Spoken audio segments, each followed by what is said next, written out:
everyone! In this video, we're adding interactivity with prototyping. Let's get started. If you have your button component from the last video, let's use it. If not, grab the starter file from the link in the description. Our button has three variants: default, hover, and disabled.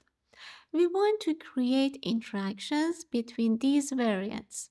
Since the button doesn't need interaction when disabled, let's make a new variant for the pressed state. I'll duplicate the hover variant by clicking the plus button. Then I'll add an inner shadow. You can go to the effect settings and adjust the position, blur, or color. I'll keep mine as default. Now let's move this variant above the disabled one. But don't worry, if you skip this step, it's not a big deal. Alright, let's switch to prototype mode. There are two ways to create an interaction. First, hover over the button. You'll see a small plus button. Click and drag it to the hover state. The interaction window will pop up. Here, the first option is trigger. You'll see several choices.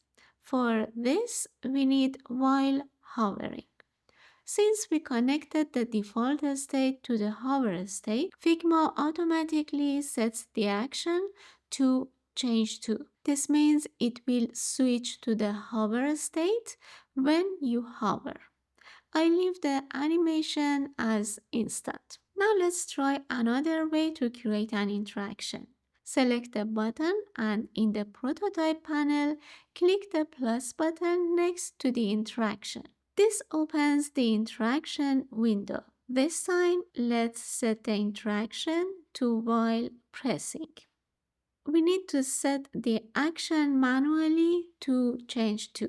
Then set the property to pressed. Alright, let's pull out an instance to test it out. Click the preview to open the preview window on the screen.